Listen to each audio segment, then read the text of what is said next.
ਬਿਸਮਿਲ੍ਲਾਹ ਰਹਿਮਾਨ ਰਹੀਮ। ਸੱਜਣੋ ਤੇ ਮਿੱਤਰੋ, ਮਾਂਚੈਸਟਰ ਵਿੱਚ ਹੋਣ ਵਾਲੀ ਪੰਜਾਬੀ ਕਾਨਫਰੰਸ ਦੇ ਵਿੱਚ ਕੱਲ੍ਹ ਸੱਜਣਾਂ ਮਿੱਤਰਾਂ ਦਾ ਇੱਕ ਇਕੱਠ ਹੋਇਆ। ਸਭ ਤੋਂ ਪਹਿਲਾਂ ਤਾਂ ਅਸੀਂ ਆਪਣੇ ਬੜੇ ਪਿਆਰੇ ਤੇ ਮਾਣਯੋਗ ਵੀਰ ਸਾਬਰ ਹਜ਼ਾਰਾਂ ਦੇ ਵੱਡੇ ਵੀਰ ਸਾਹਿਬਜ਼ਾਦਾ ਹਾਜੀ ਇਕਰਾਮੁਲ ਹੱਕ ਦੇ ਹਵਾਲੇ ਨਾਲ ਫਾਤਿਹਾ ਖਾਨੀ ਕੀਤੀ ਅਤੇ ਫਿਰ ਸਾਰੇ ਮਿੱਤਰਾਂ ਨੇ ਇਸ ਬਾਰੇ ਆਪਣੇ ਜਜ਼ਬਾਤਾਂ ਦਾ ਇਜ਼ਹਾਰ ਕੀਤਾ। ਸਾਬਰ ਹਜ਼ਾਰ ਹੀ ਸਾਡੀ ਪੰਜਾਬੀ ਫੈਮਿਲੀ ਦਾ ਹਿੱਸਾ ਨੇ, ਜਿਹੜੇ ਮੁਹੱਬਤਾਂ ਦੀ ਖੁਸ਼ਬੂ ਦਾ ਰੂਪ ਨੇ। ਉਹ ਇੰਤਹਾਈ ਕਾਬਲ ਅਤੇ ਨਿੱਘੇ ਇਨਸਾਨ। ਮੈਂ ਉਹਨਾਂ ਨਾਲ ਮਾਂਚੈਸਟਰ 'ਚ ਬੇਸ਼ੁਮਾਰ ਮੁਲਾਕਾਤਾਂ ਕੀਤੀਆਂ ਅਤੇ ਉਹਨਾਂ ਦੀ ਸ਼ਖਸੀਅਤ ਨੂੰ ਬੜੇ ਕਰੀਬ ਤੋਂ ਵੇਖਿਆ। ਬਹੁਤ ਘੱਟ ਲੋਕ ਅਜਿਹੇ ਹੁੰਦੇ ਨੇ ਜਿਹੜੇ ਅੰਦਰੋਂ ਬਾਹਰੋਂ ਇੱਕੋ ਜਿਹਾ ਹੋਣ, ਜਿਨ੍ਹਾਂ ਵਿੱਚ ਮੁਨਾਫਕਤ ਦਾ ਜ਼ਹਿਰ ਨਾ ਹੋਵੇ। ਜੋ ਗੱਲ ਉਹਨਾਂ ਦੀ ਜ਼ੁਬਾਨ ਉੱਤੇ ਹੋਵੇ ਉਹ ਹੀ ਦਿਲ ਵਿੱਚ ਹੋਵੇ। ਸਾਬਰ ਦਾ ਇੰਤਹਾਈ ਬੇਲੌਸ ਅਤੇ ਬਾਵਕਾਰ ਸ਼ਖਸੀਅਤ ਨੇ।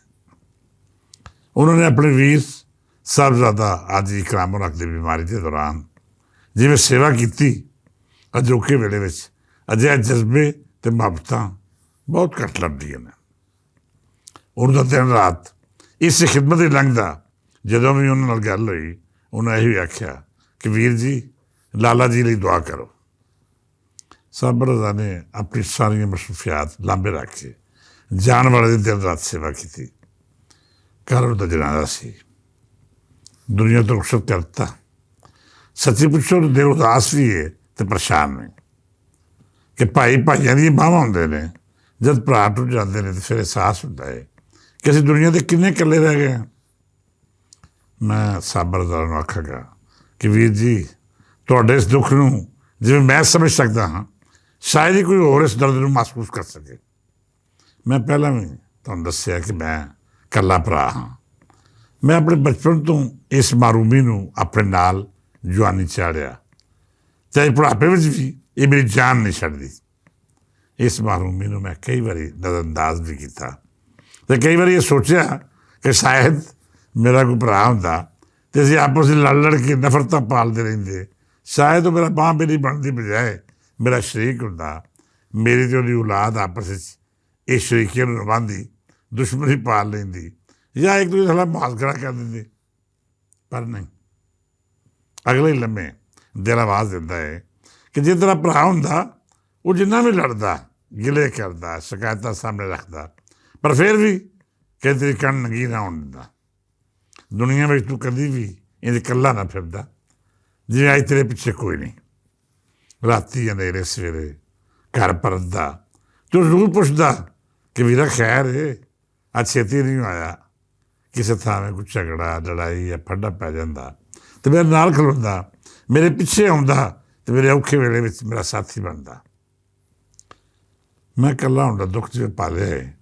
ਇਸ ਦੁੱਖ ਦੀ ਅਜ਼ੀਅਤ ਤੋਂ ਕੋਈ ਵੀ ਦੂਜਾ ਆਗਾਹ ਨਹੀਂ ਹੋ ਸਕਦਾ, ਸਿਵਾਏ ਉਸ ਸ਼ਖਸ ਦੇ ਜਿਹਦੇ ਦਿਲ ਅੰਦਰ ਤਨਹਾਈ ਦਾ ਜ਼ਖਮ ਲੱਗਿਆ ਹੋਵੇ। ਮੈਂ ਸਾਬਰ ਹਜ਼ਾਰਾਂ ਨੂੰ ਸਿਰਫ ਇੰਨਾ ਆਖਾਂਗਾ ਕਿ ਬੇਲੀਆ, ਤੂੰ ਤਾਂ 4 ਦਿਹਾੜੇ ਆਪਣੇ ਭਰਾਵਾਂ ਨਾਲ ਚੰਗੇ ਬਿਤਾ ਲੈ।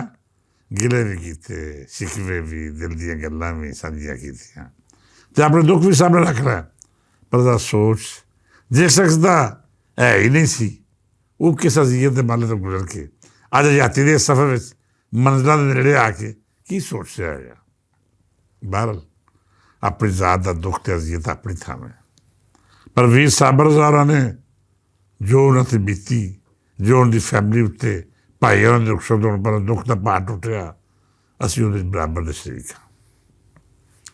ਵੀਰ ਜ਼ਾਹਿਦ ਹਸਨ, ਨਦੀਮ ਰਜ਼ਾ, ਫਰਹਾਦ ਇਕਬਾਲ, ਬਲਾਲ ਮੁਦੱਸਰ ਅਤੇ ਅਲੀ ਬਾਬਰ ਸਣੇ ਪੰਜਾਬੀ ਯੂਨੀਅਨ ਨਾਲ ਜੁੜ ਰੱਖਣ ਵਾਲੇ ਸਭੇ ਸੰਗੀ ਦੇ ਸਾਥੀ ਇਸ ਦੁੱਖ ਦੀ ਘੜੀ ਤੁਹਾਡੇ ਨਾਲ ਨੇ। ਸੱਜਣੋ ਤੇ ਮਿੱਤਰੋ, ਪੰਜਾਬੀ ਕਾਨਫਰੰਸ ਵਿੱਚ ਸਾਬਰ ਹਜ਼ਾਰਾਂ ਦੀਆਂ ਇੰਨੀਆਂ ਮਸਰੂਫੀਆਤ ਅਤੇ ਰੁਖਸਤ ਹੋ ਜਾਣ ਵਾਲੇ ਭਰਾ ਦੇ ਦੁੱਖ ਵਿੱਚ ਕੋਈ ਤਾਤਰ ਜ਼ਰੂਰ ਆਇਆ, ਪਰ ਹੁਣ ਅਸੀਂ ਨਵੇਂ ਸਿਰੇ ਤੋਂ ਦੁਬਾਰਾ ਤਮਾਮ ਮਾਮਲਾਤ ਨੂੰ ਸ਼ੁਰੂ ਕਰ ਰਹੇ ਹਾਂ। ਵੇਲਾ ਥੋੜ੍ਹਾ ਹੈ ਅਤੇ ਕੰਮ ਜ਼ਿਆਦਾ।